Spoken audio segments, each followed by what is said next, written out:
Bonjour, je suis Julien Lezès, lecteur d'âme et lecteur akashique, praticien énergéticien depuis 30 ans, fondateur de l'Akasha Academy. Bienvenue sur mes discussions podcast. Profitez de ces connaissances et laissez-moi vos commentaires. Tu sais, on dit souvent que nos pensées façonnent notre réalité. Mais imagine si on pouvait transformer notre vie entière en suivant une méthode structurée, presque scientifique, pour maîtriser notre esprit. Pas juste des concepts spirituels vagues, mais un protocole clair et méthodique. Je vois. Tu veux dire qu'il y aurait une sorte de plan précis, étape par étape, pour influencer sa réalité ? Pas seulement des affirmations ou des idées abstraites ? Oui, et tout commence par une étape essentielle, mais pas évidente. Identifier et mettre de côté nos émotions. Identifier et mettre de côté nos émotions ?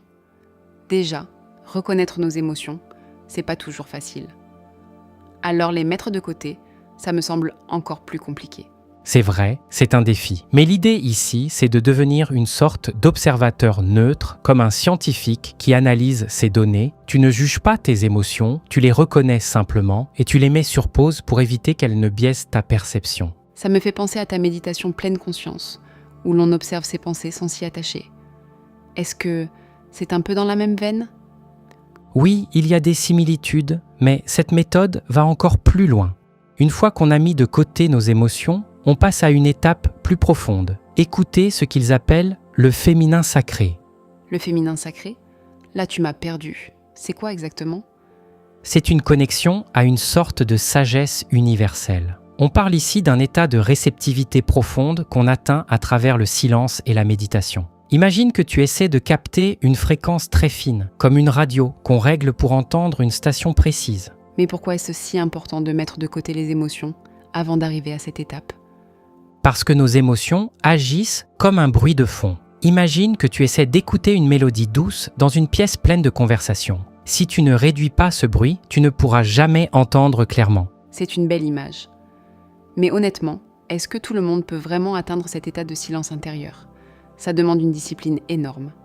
Oui, c'est vrai, mais comme toute pratique, ça s'apprend avec le temps. Et une fois qu'on a atteint cet état, on passe à la troisième étape. Maintenir une pensée spécifique pour générer une émotion hors de l'espace-temps. Hors de l'espace-temps ? Là, tu m'as complètement perdu. Qu'est-ce que ça veut dire ? C'est l'idée de créer une émotion qui transcende le moment présent. Une émotion purement connectée à une pensée précise. Ça peut sembler mystique, mais c'est une manière de s'aligner avec une énergie ou une vérité universelle. Incroyable. Mais tu sais, ça me rappelle aussi des concepts de physique quantique où l'observateur influence la réalité qu'il observe. Est-ce qu'il y a un lien ici ?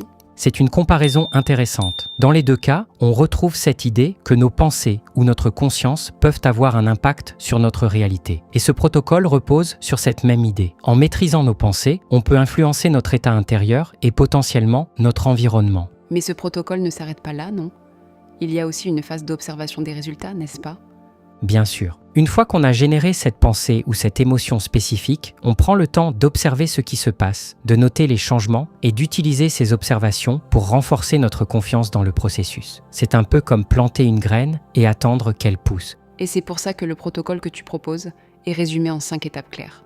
Oui, d'abord, on prend conscience de nos émotions pour pouvoir en faire abstraction. Ensuite, on identifie le travail exact à faire et on se concentre pour le réaliser. Puis, on génère une pensée précise, on observe les résultats et enfin, on analyse nos ressentis pour voir ce qui a changé. C'est méthodique, mais ça laisse aussi de la place pour l'expérimentation et l'adaptation, non ? Oui, ce n'est pas une solution rapide ou facile, mais une discipline qu'on peut intégrer progressivement dans sa vie. Peut-on essayer ce protocole par soi-même ? Oui, car il présente aucun risque. Certaines parties, comme l'identification des émotions et la méditation, pourraient être très bénéfiques. Mais je dois avouer que l'idée de se détacher complètement des émotions humaines peut sembler un peu intimidante. C'est visiblement top. Mais je ne suis pas sûre de pouvoir m'engager pleinement dans un processus aussi rigoureux. Cela dit, je pense qu'il y a des aspects que je pourrais intégrer dans ma routine, comme prendre un moment de silence pour écouter ce que mon esprit ou l'univers essaye de me dire. Oui, c'est une super façon de commencer. C'est le message principal de ce protocole. Il ne s'agit pas de tout adopter d'un coup, mais de trouver ce qui fonctionne pour nous et de l'intégrer petit à petit dans notre vie. Oui.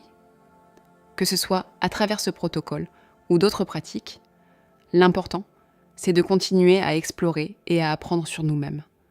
Clairement oui, merci pour cette discussion. Merci à toi. À la prochaine. Si ce genre de sujet vous intéresse, je vous invite à rejoindre ma communauté privée, Le Refuge. Elle est totalement gratuite. Vous avez le lien dans la description.